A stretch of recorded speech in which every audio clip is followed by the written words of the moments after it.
Hasil rapat perdana Board of Peace atau Dewan Perdamaian menyatakan Indonesia ditunjuk menjadi wakil komandan pasukan stabilisasi internasional atau ISF yang baru dibentuk di Gaza. Kemudian bagaimana Indonesia bisa mengemban tugas ini dan bagaimana perdamaian ini bisa terwujud. Kita akan bahas bersama dengan sejumlah narasumber yang akan bergabung saudara di sambungan daring. Yang sudah bergabung bersama kami ada dosen hubungan internasional Presiden University Teguh Reza Syah. Selamat pagi Pak Teguh. Selamat pagi, salam dari Presiden University. Ya, dan nanti akan bergabung juga saudara Herman Khairon, Sekjen Partai Demokrat. Tapi sebelum ke Kang Hero yang belum bergabung, kita ke Pak Teguh terlebih dahulu. Pak Teguh, seperti apa kemudian respons Anda melihat Indonesia kemudian ditunjuk di posisi yang strategis ini sebagai wakil komandan dari ISF? Saya pikir penunjukan pada perwira tinggi Indonesia itu sangat wajar ya. Karena reputasi Indonesia yang sudah mengglobal, kita sudah terlibat dalam banyak sekali misi-misi peacekeeping operation di seluruh dunia dari tahun 50-an sampai hari ini. Dan kualitas peacekeeping operation Indonesia itu luar biasa. Mereka sangat terlatih, sudah dilatih lama di Sentul. Kemudian mereka juga sangat memahami hukum internasional. Mereka sangat memahami budaya lokal dan mereka mampu berinteraksi secara lintas budaya. Dan yang uniknya adalah kalau mereka itu didatangkan pada suatu wilayah, itu sudah ditunggu-tunggu oleh masyarakat di situ. Karena masyarakat biasanya sadar bahwa prajurit-prajurit Indonesia itu adalah santun. Santun, kemudian menghargai budaya lokal, dan biasanya kalau terjadi rotasi atas anak-anak kita tersebut, biasanya masyarakat setempat itu menangis karena mereka minta agar didatangkan lagi dari Indonesia. Dan uniknya, kalau terjadi berbagai peristiwa yang melibatkan masyarakat lokal, biasanya mereka minta boleh bantuan pada PBB selama ini ya, tapi khusus di operator di lapangannya orang Indonesia.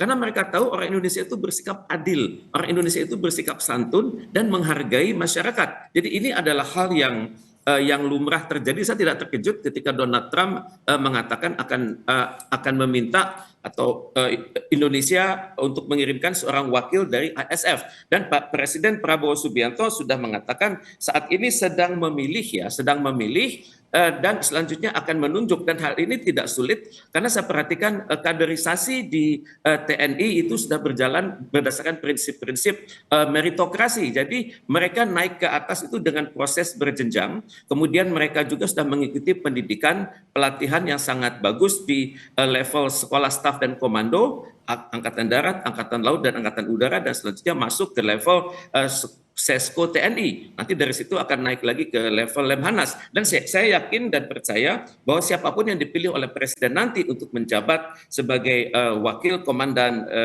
di Gaza nanti itu akan mampu bertugas dengan baik. Cuman kita hendaknya memahami bahwa International Stabilization Force ini sangat unik ya. Mereka menjalankan fungsi-fungsi tertentu seperti misalnya security and law enforcement. Jadi untuk itu pejabat Indonesia nantinya harus benar-benar memahami bahwa kalau berbicara security dan law enforcement itu akan melibatkan Hamas, itu akan melibatkan pengamanan di perbatasan, kemudian juga akan terlibat dalam pelatihan angkatan kepolisian dari masyarakat yang ada di situ. Kemudian juga aparatur Indonesia nanti akan terlibat juga dalam kegiatan demilitarization. Dalam hal ini mereka akan mengamati bagaimana terjadinya decommissioning. Jadi dalam hal ini adalah identifikasi dari persenjataan, dan juga senjata itu hendaknya diproses sehingga tidak terkesan bahwa Indonesia dan juga kontingen ISF itu berlaku tidak adil. Karena tidak mustahil akan ada juga masyarakat yang memiliki senjata, dan juga tidak mustahil juga ada orang-orang Israel di situ yang memiliki senjata. Kemudian tugas lain dari International Stabilization Force itu adalah humanitarian protection. Jadi untuk itu pimpinan kita nanti di sana dan juga awak dari International Stabilization Force itu harus punya kemampuan mengamati bagaimana jalur-jalur keluar masuk dari Gaza itu dan keluar. Dan juga mereka harus mengamati juga bagaimana secara bertahap pasukan Israel itu meninggalkan lokasi. Jadi ini adalah hal yang tidak mudah, dan saya yakin sebelum anak-anak kita diberangkatkan ke sana, mereka sudah tersiapkan untuk itu. Kemudian juga nanti dalam berhubungan dengan pimpinan pimpinannya konon akan ditunjuk Mayor General Jasper Jeffers dari Amerika Serikat. Akan terjadi masalah baru, semoga bisa diatasi karena Mayor General Jasper Jeffers ini akan menginduk kepada United Nations Central Command atau CENTCOM, dan selama ini kita belum pernah masuk ke dalam CENTCOM. Nah, jadi untuk itu kita hendaknya menyiapkan suatu transisi bahwa tugas Indonesia adalah sebatas di Gaza dan kita tidak akan terlibat dalam berbagai aksi dari US Central Command di berbagai belahan bumi. Karena itu jangan sampai nanti terkesan Indonesia itu merupakan bagian dari angkatan bersenjata Amerika Serikat. Karena kalau kita ketahui United States Central Command itu reputasinya cukup banyak di dunia. Kemudian mereka itu sudah lama berdiri tahun 1983 dengan nama sebelumnya Rapid Deployment Joint Task Force. Kemudian mereka juga terlibat dalam penyelesaian berbagai krisis di Timur Tengah, terutama sekali di Mesir, di Afrika, di Asia Tengah, dan juga di Asia Selatan. Jadi untuk itu kita hendaknya berhati-hati, jangan sampai nanti peran serta kita itu dianggap merupakan perpanjangan dari Angkatan Bersenjata Amerika Serikat. Nah itu dia Pak Teguh yang kita khawatirkan, memang khawatirnya kita jadi perpanjangan tangan dari Amerika Serikat maupun misalnya sekutu dekatnya Israel. Nah kemudian bagaimana kita bisa memastikan peranan kita di pasukan perdamaian ini untuk bisa menjaga security dan juga law enforcement ini, kalau kata Kemlu kan sebelumnya tidak akan masuk ke ranah pertempuran maupun juga pelucutan senjata Hamas. Bagaimana kita bisa memastikan kita tidak terlibat di situ Pak? Disinilah perlunya dan juga pentingnya Indonesia berada di Board of Peace itu sejak dini. Karena dengan kita berada sejak dini, kita bisa membangun kerangka pikir, kerangka job description, kerangka job specification dari stabilization force ini, dan juga terutama sekali bagaimana hubungan antara seorang komandan dan wakil komandan. Dan karena komandannya adalah berpangkat bintang 2, tentunya kita juga harus menunjuk seseorang dengan pangkat bintang 2 tapi juga junior misalnya ya. Kemudian juga kita harus memikirkan secara psikologis, karena kalau kita menunjuk seorang bintang 2 yang lebih senior daripada Mayor General Jasper Jeffers, itu akan ada masalah psikologis. Karena di masa lalu dalam penunjukan seorang pimpinan dari UN Peacekeeping, kita pernah menunjuk seorang jenderal namanya Rais Abin. Tapi ternyata belakangan diketahui begitu jenderal kita bintang 1, ternyata di sana itu pangkatnya sama. Ternyata pimpinannya adalah bintang 2. Jadi agar terjadi efektivitas, maka kita naikkan dulu pangkat dari jenderal tersebut. Kemudian kita juga pernah punya pengalaman dengan Jenderal Hasnan Habib yang menangani hal-hal ini, dan biasanya kalau pimpinan dari Indonesia yang bertugas di sana itu urusan-urusan kepangkatan itu sudah beres di sana. Kemudian urusan pengetahuan atas struktur organisasi itu juga sudah jelas. Kemudian juga aturan-aturan dalam berhubungan dengan tokoh Amerika Serikat ini, dan juga bagaimana cara tidak berhubungan nanti dengan CENTCOM, karena jangan sampai nanti kan nggak lucu jenderal kita hormatnya kepada Panglima dari CENTCOM itu bintang 4 dari Amerika Serikat, dari Angkatan Laut bintang 4 ya. Jadi tentunya hal-hal yang pakewu seperti ini hendaknya kita perhatikan. Jadi saya pikir seorang jenderal dari Indonesia cukup menjalankan fungsi-fungsi wakil, kemudian tapi memiliki kemampuan berinteraksi dengan Amerika Serikat. Dan untuk itu kan saya pikir tadi Pak Presiden mengatakan akan dipilih. Tentunya tidak sulit memilih, karena selama ini saya perhatikan jenderal-jenderal di Indonesia itu sudah terbiasa mengikuti program-program pelatihan di Amerika Serikat. Misalnya di Fort, namanya Fort ya, Fort Leavenworth, Fort Bragg. Kemudian itu sudah biasa kita perhatikan misalnya di masa lalu. Pak Prabowo sendiri pernah berlatih di Pangkalan Amerika Serikat, kemudian Presiden Susilo Bambang Yudhoyono pernah juga berlatih di sana, dan biasanya perwira Indonesia kalau berlatih di luar negeri itu rankingnya selalu tinggi, karena memang kita memilih prajurit-prajurit dan juga perwira-perwira yang sangat berkualitas, karena mereka membawa nama baik bangsa Indonesia. Jadi saya tidak kaget kalau nanti ada wakil komandan dari Indonesia itu akan berperan sangat aktif dalam berbagai forum-forum internasional di lingkungan International Stabilization Force dan juga di lingkungan PBB selanjutnya. Menunjukkan komandan yang pas ini juga harus diperhatikan tentunya untuk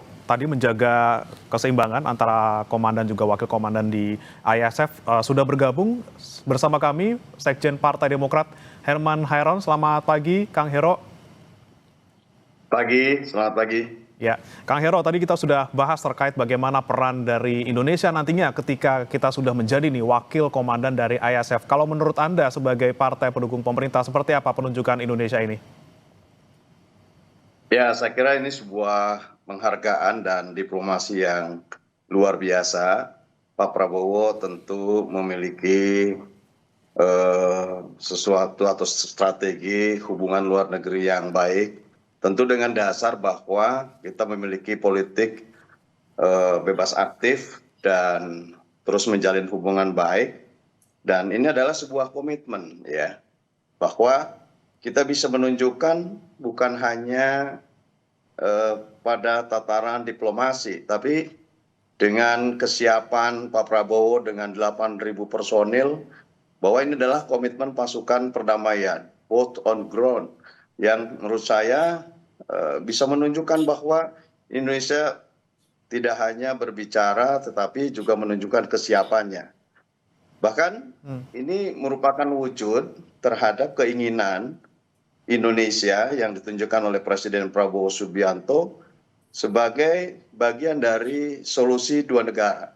Kalau tentu nanti ke depan pasukan ini bisa menjaga perdamaian dan pada akhirnya kemudian bisa mewujudkan dua negara yang merupakan solusi terbaik dari Palestina, tentu ini juga akan menjadi sebuah perjalanan sejarah. Kemudian juga ini adalah merupakan bagian kepercayaan dari berbagai negara, ya, terutama Amerika, yang saya kira Pak Prabowo karena pernah lama juga di Amerika, tahu bagaimana sesungguhnya memimpin sebuah pasukan perdamaian, dan Indonesia punya pengalaman panjang lah untuk itu. Dan pada akhirnya ini kan juga akan menjadi langkah penting ya, proses diplomasi yang tentu dengan ditunjukkan dengan sebuah nilai-nilai yang bisa ditunjukkan kepada negara lain. Dan ini akan menurut saya akan menjadi kekuatan penting Indonesia ke depan. Ya, oke. Kang Hero, ini yang jadi pertanyaan kami juga. Ini kan Kementerian Luar Negeri dari tanggal 15 Februari sudah menegaskan bahwa Indonesia tidak akan pernah terlibat dalam pertempuran maupun juga demilitarisasi Hamas seperti itu. Tapi dengan peran Indonesia sekarang sebagai wakil komandan dari ISF, kemudian bagaimana kita bisa tidak terlibat kalau kita saja sudah jadi wakil komandan ya seperti itu? Ya kan ini kan sudah satu board ya, artinya kan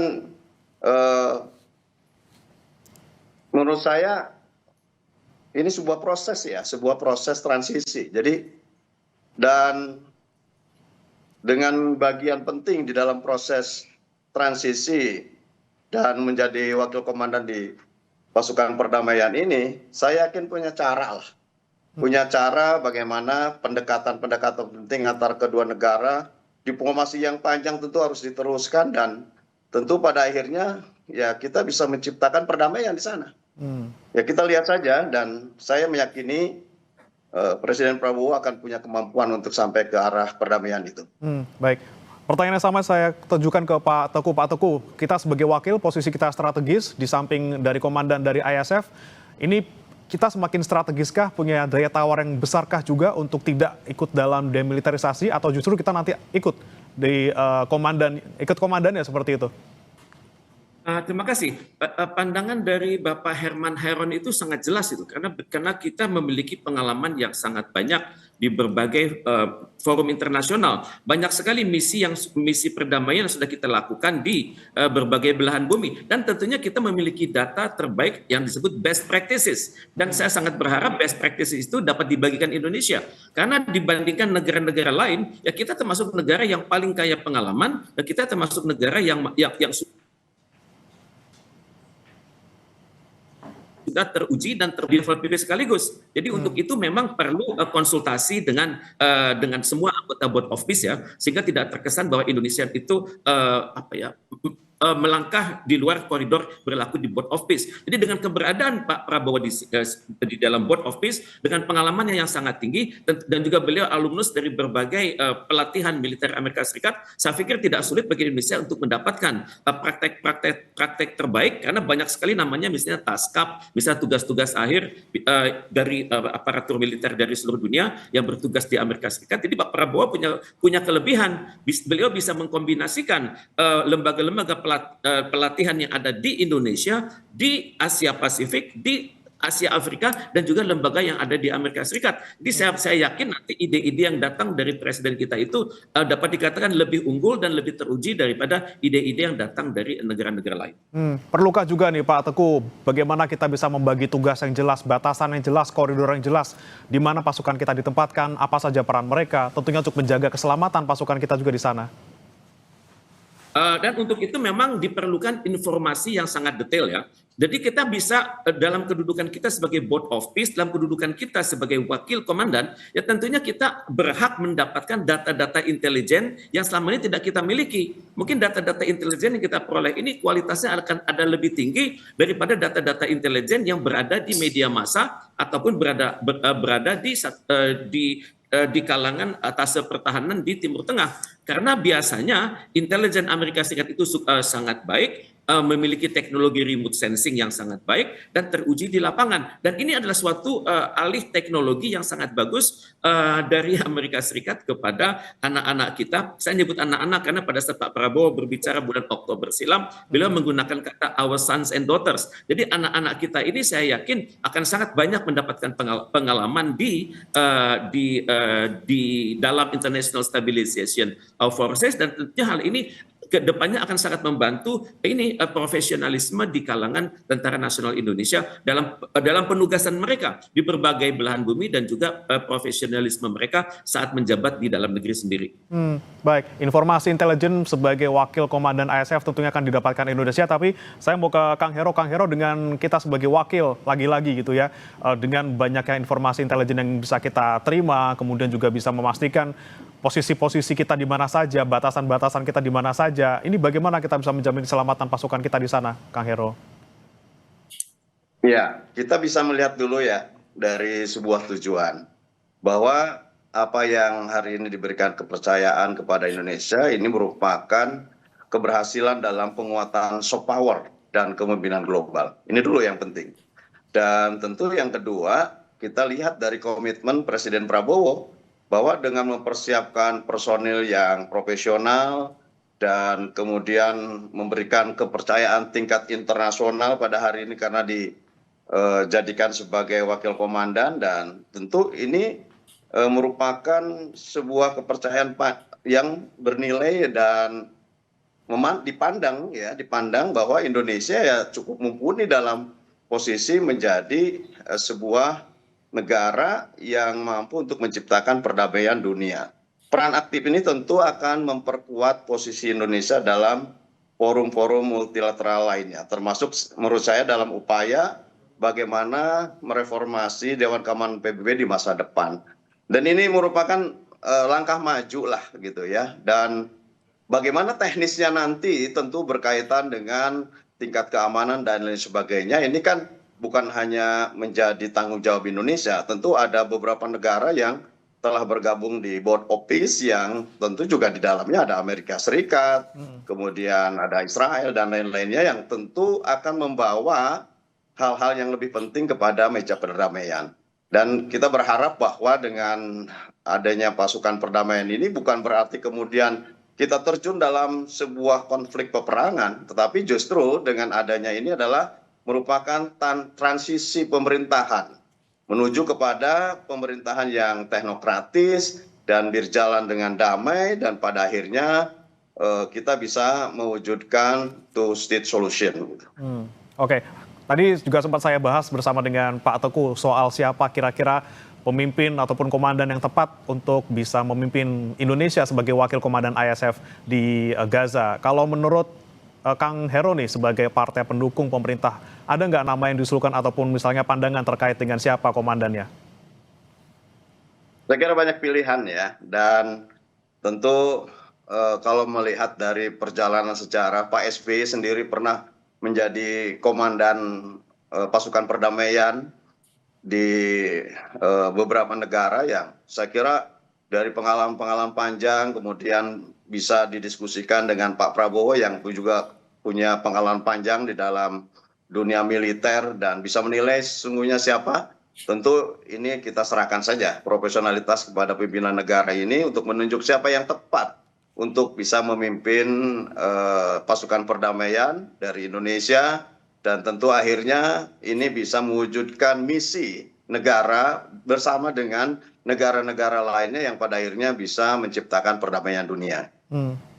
Oke, baik. Tentunya selain soal jumlah pasukan yang akan dikirim ke sana, tentunya kita juga bicara soal biaya, tentunya biaya yang kita harus keluarkan untuk bisa mengirimkan pasukan kita ke sana.